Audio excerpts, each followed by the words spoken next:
Hello, everyone. The zoomed in version. Hello, everyone, and welcome to the American Scoutsers morning coffee or tea with American Scouts. I got the morning coffee going over here. As always, we're back to Kermit today, and with our clear drinking friend, we No, had finally I'm, gotten you into a mug and everything. And I'm staying on brand on the way out. yeah, see, this is Trevor's last regular appearance. Like I said, I drive everyone to go seek out work in the mornings after doing this for a couple of months. But Trevor will always be around Untrue, anyway. untrue. He does a lot of stuff like behind the scenes as well for American Scouts, or so we'll be seeing a lot of Trevor, not just every AM. We'll miss you and the cans. I know Alan is gonna miss the cans in the background, I that's for know. sure. He didn't even get attached to the dying plant yet. It's sad. That is sad. Yeah, it's hanging in there, hanging in there. Okay, so Right. let's get to the headlines. We'll start with the boys first. I think the only really the major news is probably the FA Cup draw from yesterday, where we got some big matchups. City with Chelsea, Everton with United, and we got Wolves. So what do you say about that? How do you like that matchup? Yeah, Wolves is a team where this is there's no better time to get them right now. Even coming off a break like this with new management, a let's say a renovated thought process of how their season's going to go, because going in, it was definitely okay. We're going to aim for like the Europa spots, and now it's oh god, we're going to go down. I hate everything. Please, we have to have some route to prosperity, and I don't think for them the FA Cup's going to be that route. But there's I think Wolves is of the potential choices that were available to us that weren't going to be lower league opposition. If it was going to be a Premier League team, Wolves is one that I'm perfectly okay with. Yeah, I agree. I think in terms of being if you're not going to get one of those teams, it is probably a decent scenario right here. I mean, you got to figure um I mean, depends on the timing of the games and you don't know what's going to happen, but the fact that it's home and like I say the fact that it's against, this kind of opposition, we should be fine. Kelly is with us this morning. I know like on Facebook LFC America we don't see the name, but I looked and Kelly is with us in the morning. Good morning, Kelly. So it's I like that. What do you think about the other bigger matchups, like with Chelsea, City? I mean, do you think those help the cause? Obviously, when we were following it on Discord channel, like there were a lot of us involved, like kind of like as the teams come up and stuff like that. Do you think that? I mean, the Everton United one is more for entertainment purposes. It's like who do you hate more? But the other Yeah. one, the City Chelsea one, do you think that kind of like helps the cause in terms of as we battle for the top four, having these teams above us at these four now kind of like battle against each other midweek Yeah, or whatever kind of helps the weekend. By the yeah. way, we're getting bigger and bigger, Trevor. You should That's not Chad be leaving because Sex Chat 69 over here has beautiful girls. So yeah, is we're getting this big is their when second appearance. I They know YouTube channel is really getting some action in more ways than one. Okay, so so back to the question. If you guys want to check out the beautiful girls, you guys can check that afterwards and enjoy the yeah. viruses. But Stay so stay do you think stay that here helps the for a little cause? bit, then you can go to the beautiful girls. If you want the lips version, you want the heart version, or you just want the plain Jane beautiful girls here. That's it. You have three options. It seems they're varied. Uh, I don't know what the emojis could possibly mean, but Yeah, I was hey, gonna say if you're that's for following us you. on That's for YouTube, you to go and that's a good explore on point. your own time. That's a good point because I don't know. Like this is if you're looking for love. This is Yeah, if you're just looking for a kiss, and then this is if you just want the girls. that's all encompassing. That's the other pool at the end. How about and Alan wants a granny version. So I don't know. Check out That's for you Sex to Testings. strike up a chat with Sex Chat 69. And It's in their you name. leaving the morning shows to go to work while we could be enjoying Yeah, Sex hey, Chat 69 sites. Anyway, back to the matchups. You think that helps our cause? pay my mortgage, then try. Well, I mean, they're getting some money out of this. I'm sure they're not doing a public service sending Yeah. us the beautiful girls. Okay, back to the Either topic way. on hand. Focus. Yes. FA Cup draw. Yeah. FA Cup draw, does it help the cause of like some of these bigger matchups, especially the City Chelsea? You know, them playing a midweek game or in between two league games sandwiched in there, where it will be a battle, especially like if it's the earlier rounds. Like I think Tottenham is with Portsmouth or whatever. Yeah, I mean you can, Yeah. roll out the second team there, but we know. I mean, we do it as well when we play a top team. We do bring out the big guns in there, so obviously it's a lot more miles on the legs and stuff like that. So I feel like in that sense it will help. What do you think? Yeah. Having these teams in and around us, not having the opportunity to have a quote unquote week off is helpful because it's just in Pep's DNA that he's going to see that challenge and attack it. He's not going to give up a chance at a trophy just for the sake of it. That's just not the way he plays, and he has the roster to make that decision a good one because he can kind of just go second 11, and his second 11 is going to be better than most teams.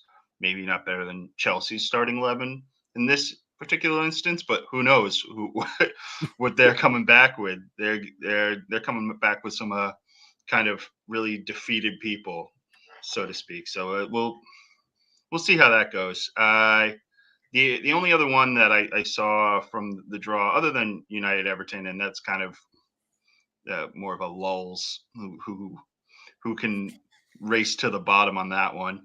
But there's something like Crystal Palace Southampton, because there's always that team every year that uses the cup as like their stand that they like jump off to, kind of like run like 4 games off in a row. But there's also teams that use that as, oh God, we're going to get relegated. This is the only joy that we're going to have this season. So we're just going to kind of like tank the league and try to do the FA Cup.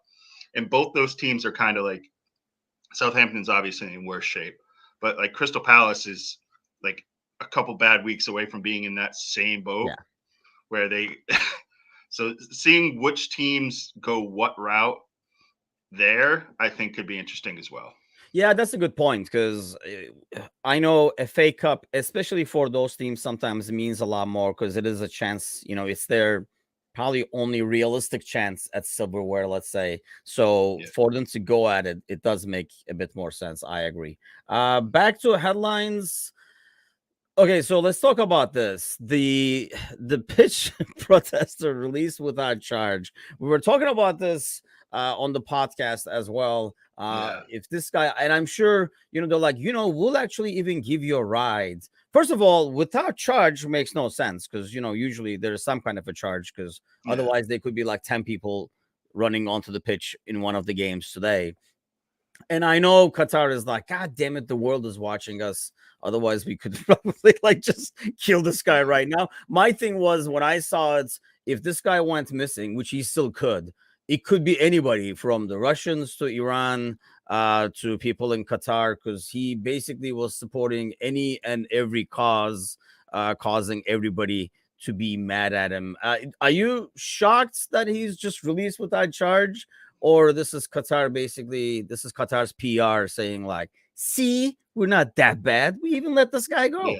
Yeah. I think it's definitely a lot of that. Of they have the world watching them. They got off to a shaky start with all of the television crews they were going around and intimidating.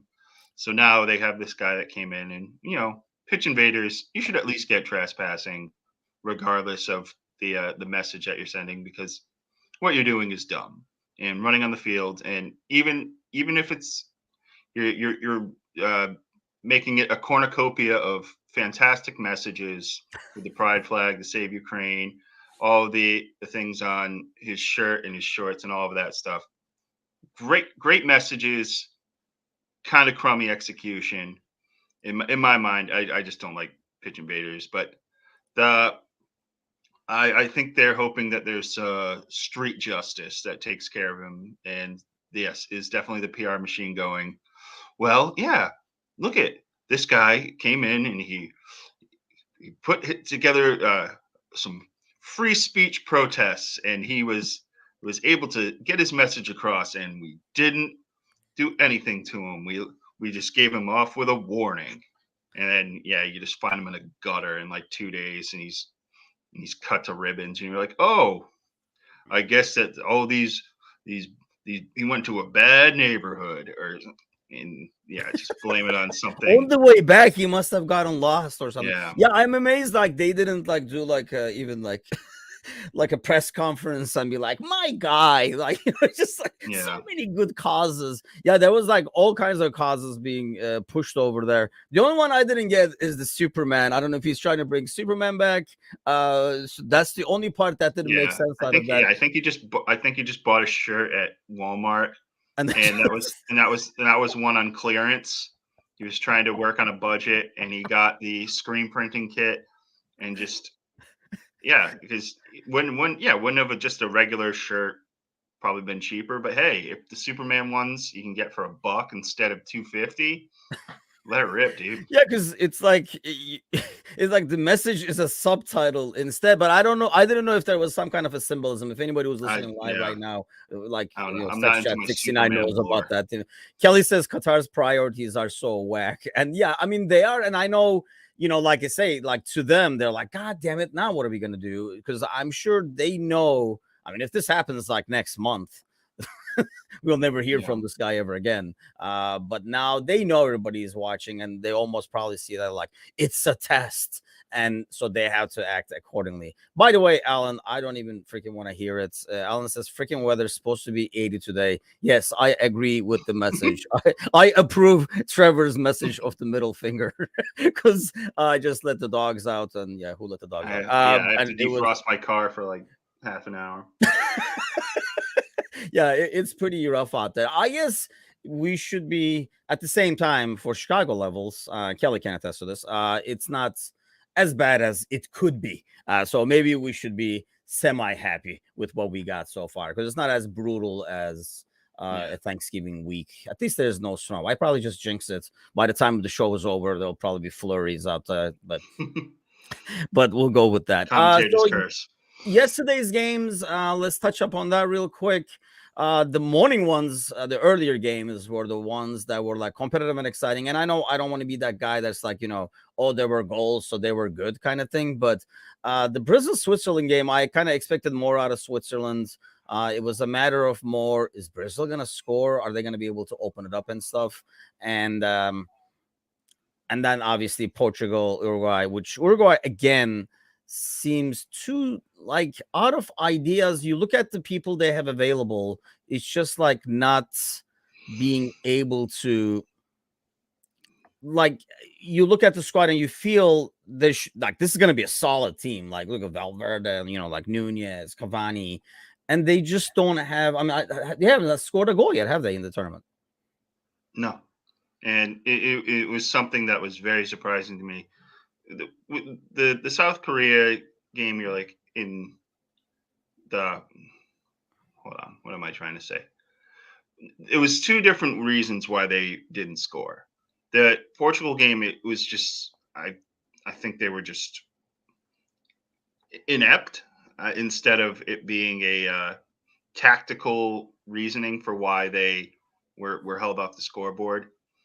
I don't know why you have such good forwards and exceptional midfielders and you can't find that connection between the two. It blows my mind how Uruguay is just so inept at connecting those two levels of the pitch together. It's stupid. It defies logic, really. But the it's yeah. I'm at a loss for words because, and as we were talking with Matouche yesterday, nobody is rooting for this Portuguese side outside of Portuguese fans. Everybody is sick of everybody on that roster. They have some of the most despised players in the game, from Ronaldo to Bruno Fernandes to Pepe to Ruben Diaz. Bernardo Costa is a Silva. guy. I mean, Yeah, Bernardo Silva. They got all these guys that are just they're just gnats, or they're just crappy attitude human beings. And then you got guys like Joao Felix, who in the first game he's looking like, oh my god, this is the guy that Atletico paid over 100 million for, and this is the guy that everybody thinks is like the golden child.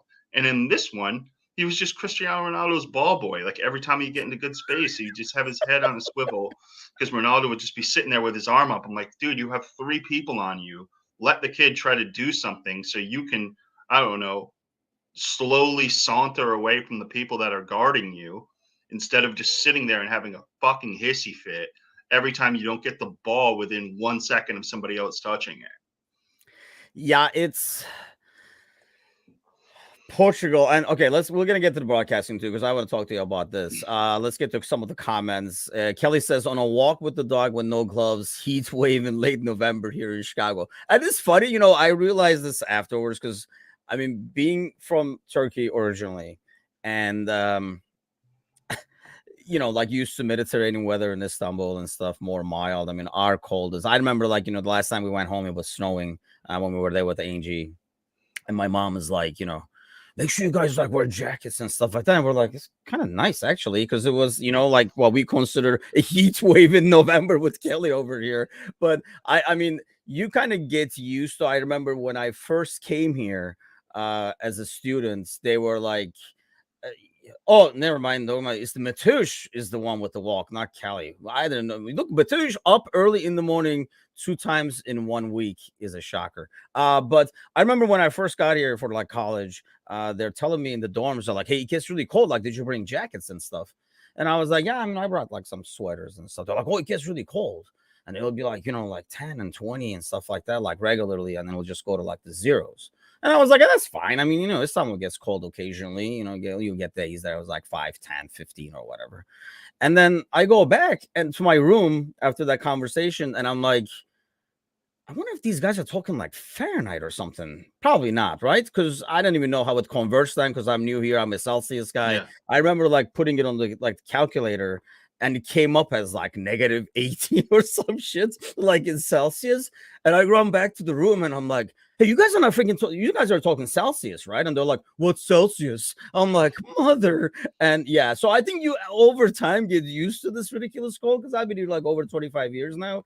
But you bring Alan to this heat, what Matush considers a heat wave in November for us, and he'll like probably freeze to death. Alan is talking about what we were talking about the podcast yesterday, where we were going to do next Monday night. I think we're going to do this, a Hall of Fame and a Wall of Shame of shitty, douchey broadcasters. And it's a long list. It might be a long episode. I don't know how we're going to get to everybody. The thing I'm really hating about this broadcasts overall is I kind of expect or want it to be more neutral. Whereas whenever you watch, like yesterday you watch Fox, it could have been Brazilian channel for 2 hours. It was a Portuguese channel, or heck, a Ronaldo channel for 2 hours. And I'm like, man, if somebody from Switzerland is watching this Brazil game, they might want to break their TV because it is so biased against them. What is up with media just piling on the favorites and just schmoozing everything they do, and then kind of like poo-pooing anything the other team does, unless they play really good and like and then they're like, oh, we should give them credit as well. I know they do this across sports, but I feel like, is it just me, or is it more obvious during soccer broadcasts that the channel is very biased towards the favorites? Yeah, and I have no other way to explain it rather than it's the people they know more, and that's all they can kind of work with, just bandwidth wise. And this is not saying that the commentators are less knowledgeable than they should be. It's just they probably are given talking points from higher ups and producers that go, all right, the majority of the people watching this only know Neymar. Well, Neymar's not playing. Uh, just talk about Brazil. Just talk about all their old players that don't talk about Ronaldinho. Like, Ronaldinho isn't even like in the country. He's He's not even like an ambassador. We can talk about Roberto Carlos. He's there. We showing him the sizes. What position does he play? Oh, he was a left back. Oh God, no, no. And they don't know what to do. And it's a sign of a bad commentator that you cannot take those talking points and like weave them in to a just an organic conversation and an organic commentary.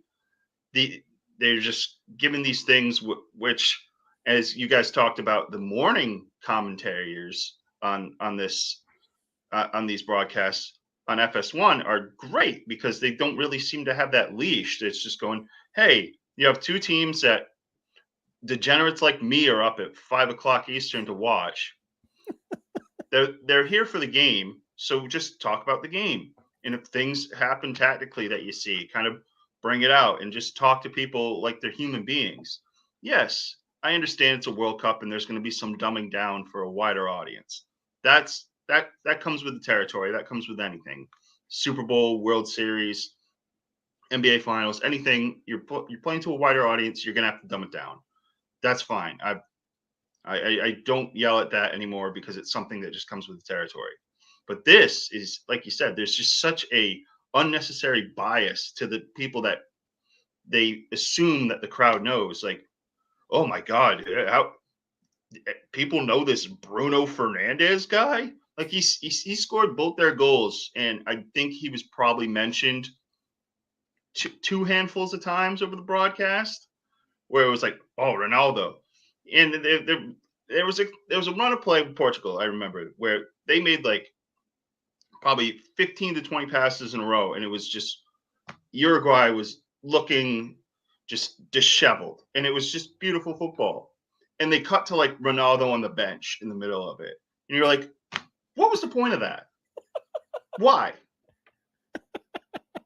We were There's talking no like we point. were watching it along with my brother, like like we're messaging each other off of work, and we're like it's same. That's the thing, though. This is like kind of like the same thing back home, especially when Ronaldo is involved. Oh, he's the goat, blah blah blah. So they're talking a lot about that, and it's just like glorifying everything. Is like he used the hair gel that helped him ease that Bruno Fernandes's goal in.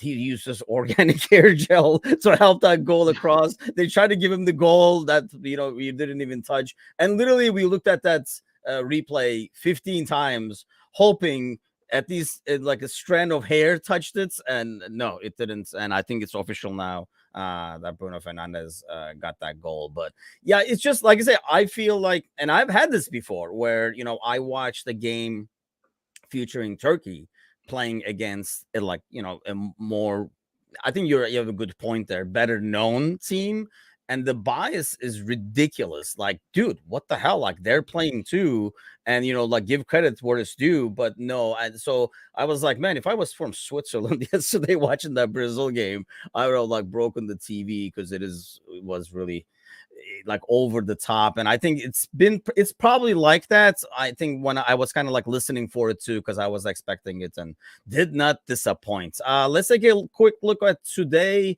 So this is going to be confusing now. Two games at the same time. The first one is pretty easy though, right? The first group, I mean, I guess the second one is easy for you as well, but Ecuador, Senegal, and then Netherlands, Qatar. I don't know if they're going to be able to do some kind of a split screen or something, because that'd be nice to have. But obviously Ecuador, Senegal is the big game over here, because the other two are pretty much done one way or the other. Yeah, dead and through. Yep, 100%.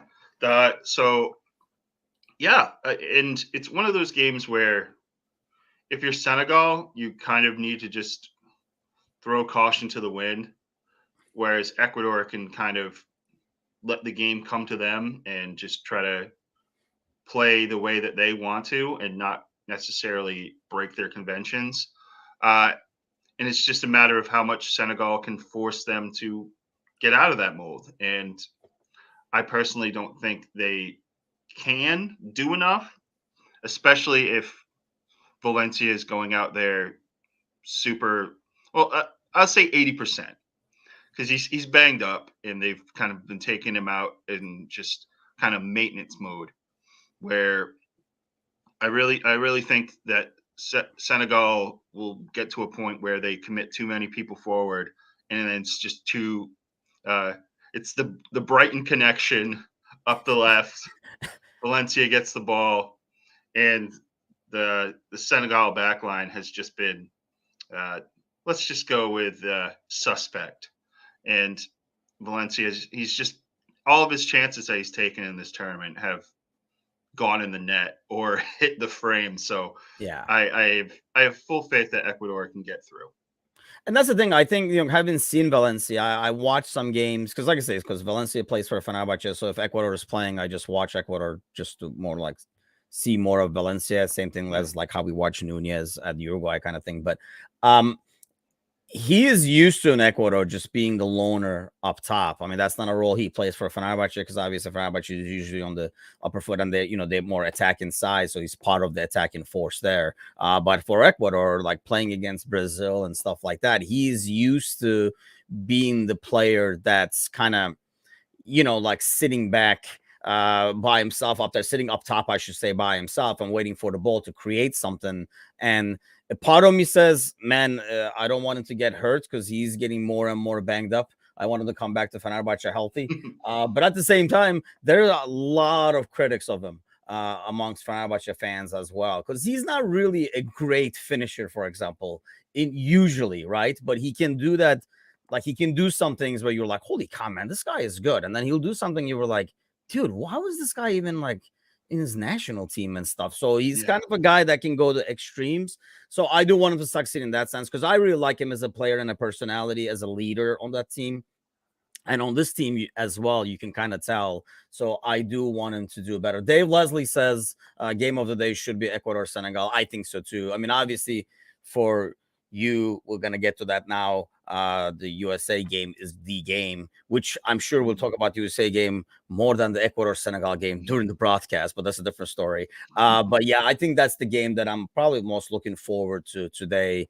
And then obviously Iran, USA, Wales, England. There's going to be rumors that a lot of our boys are going to be featured in that England game, including like Henderson.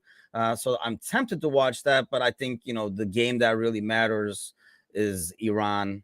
It's not Iran. Okay. It's Iran. Which actually, I think I go back and forth. I was thinking about that. There was just one of those, like, how do I say it? Because in Turkish, it's Iran. And so I think most of the time I say Iran. I think I might have Americanized it over time and occasionally said Iran and stuff like that. So, but anyway, Iran, USA, who do you have? What's going to happen? The guys last night were semi-pessimistic. I had to bring some optimism to the table. Yeah.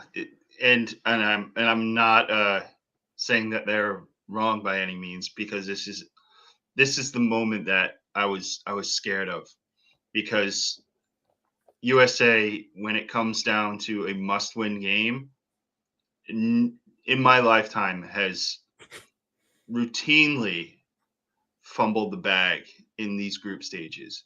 When they get through and they kind of get that Algeria moment, they get these moments where they can really just make some magic in the knockout formats of the things. But there's been Gold Cups and there's been qualifying where, and everybody goes back to Trinidad, where it's something where you need to not lose and you get beat 2-0. Right here is one of those things where, yeah, Iran's in kind of, they're on the upswing, and they're a team that showed that England really did play the perfect game to beat them the way they did, because England tried to do the same things against the US and they just couldn't do anything because none of their passes were connecting. Everybody that was in attack was just completely impotent. And now you got a game between two teams that need to really go do something, because yes, Wales beating England by a hefty margin is not likely, but that specter is still lurking there. So these teams can't really go out there and just hope for the best and try to get just a 0-0 draw, because that could really just throw things off kilter. You think so? You think Iran is not like, dude, there's no way Wales, you got to get a draw. I mean, I that's what I was about to ask you, and you mentioned that. I mean, does that help the cut? Does that hurt or help Iran that for the most part, they know that if they get a draw, they don't have to necessarily win. Yeah, Well, the yeah. U.S. has to. And I think in certain ways, this is me trying to like talk myself out of that draw thing, because it's, yes, mathematically a draw, even if Wales goes and wins outright, puts Iran through. That's just the way it is. But I don't necessarily think with Kirosh and the team being in the kind of fervor that they are after all the slights that we've bestowed upon them the lead up to this game, that I really think they're going to want to just kind of stamp on our neck and go for it and try to get an early goal and just make us chase a position that we absolutely stink in. And I don't know, particularly if at that point, if we were able to get back to 1-1, they would close up shop or they would try to just do it again. But that first, and cliche, I'll give a cliche on the way out. The first goal is so important, and Go out with a bang in the mornings. Yeah, hit you with the cliche hammer of, but it is, because it's really going to determine how Iran go through the rest of their game. Because if they get a goal within like the first 20 minutes, I think USA is cooked. I don't think they will be able to just get two. They could go get one, but then Iran's just going to go, fuck it, we're done, and just. And I think that's the thing. Like, we don't know if Iran is as bad as they looked against England or as good as they looked against Wales. It's probably somewhere in between. And you got to give some credit to US not letting England play the way they did against Iran. Maybe, or you know what I mean? So we don't know. We're like, you're looking at only like 2 games. But I think one thing that Iran can do a lot better than most is probably counter. And we saw that even in the England game. And I think that's where it becomes dangerous. If they do get that goal, they can go on the counter, sit back, do the counter attack, and get even more goals. So that's probably the danger. But I think overall, if the pressure does not get to them, and I think that's like the biggest thing we're going to see is like the fact that it's a must-win game to advance and stuff like that. It's going to be like that commercial pressure. Like, is that pressure really going to get to them? Or are they going to be able to go out and perform? That's the thing. I mean, you look at Wales, for example, they're just coming out there. If Wales can do well, it's mainly because they're almost like going out there with nothing to lose. They're not, I would be more worried if they had to get a draw out of the game or something like that, but they're going out there with nothing to lose. So if they win, it will be because of that, because they're going to play pretty much free. Whereas Iran has like a lot more experience in terms of like age and stuff like that. And they are used to just sitting back and, like absorbing pressure. Dave Ledza says Team USA probably should credit Southgate. That's probably a little bit of that as well. I think not going at one thing that US does good is like pressing up top. I don't know if Iran is going to be able to break that, or are they going to be smart enough to say, let's play long ball and see what happens? Just sit back and do the counter. Let's not, kind of like hurt ourselves.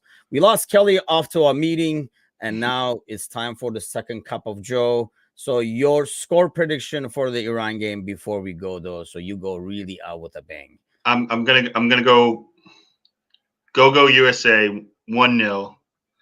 Iran does not get that first goal, and we go through. See, okay. Before we go, let's feature this. Matush says, by the way, hold on. Since we're bringing Matush's comments up, hold on. Let me get this ticker over here because there we go. To put some legitimacy to any comment that Matush makes. Matush is, as of now, I think still number 1 in the World Cup pool. This might be an over-exaggeration. This game is huge for the overall soccer program here in the States. Loss makes the wait for 2026 dreadful. And I think more like cynical by most fans, I guess. And that's the thing. For every time I kind of say, I want, that's, like I say, as a Turkish guy, I could normally, in most cases, care less. Part of me, I'm very torn on Team USA because part of me roots for them exactly for what the reason Matush said. because I want to, the Alan says Hail Matouche. I want the sport to improve, and I know this is like a big way towards that. But then the flip side of that is, am I going to hear when they win, it's soccer, it's not football chants for another 3 days? So I'm torn between which way to go on that one. That's because you have a team on the other side. Here's what hurts me. I was telling this to Angie yesterday, who's obviously American and roots for Team USA. But like part of me says, if Team USA loses this, for people like us and Matouche and stuff, it's more devastating because it affects the sport in the country, right? But for the regular American, I think it's just like it's not our sport anyway. We're better at this or something like that. And like life moves on. Like I would say at least 70% of the people who act involved right now, they would just like walk away and come back in 2026 while maybe somebody like Matouche is waiting and you are waiting dreadfully towards it. Whereas in a country where soccer is much more valued, it's a lot more painful for them to lose, for a team like Iran and Wales and stuff like that. It pains. I mean, been there, done that. Somebody Turkish, it's like pains. I was watching an Instagram reel this morning. They're showing the streets of Argentina during the Argentina-Mexico game. Not a soul out on the streets because everybody's watching the game. This is it. This is the thing. So, like seeing that loss would affect somebody like that a lot more, but obviously somebody has to lose. I still predict though that US will win this one 2-1. I think they're a lot better team. They have a lot more youth and energy, especially in midfield. It's just that sometimes that exuberance in midfield can cause some problems, turn the ball over, and like I say, Iran can counter, and that's when it's going to be dangerous. But it'll be two good games. I think Ecuador Senegal starts in 20 minutes, and then obviously we have the game at like 1 p.m. my time, and then I'll be back tomorrow morning. Trevor is not going to be with us. Can you like at least send us a photo of the cans or something? I'll put it in the background. I can do that. We'll go that way, but I think Rami should be with us tomorrow morning. We'll recap these games and look ahead to tomorrow's matchup. So time to go grab the second cup of coffee. You guys have a great Tuesday, everyone. Take care.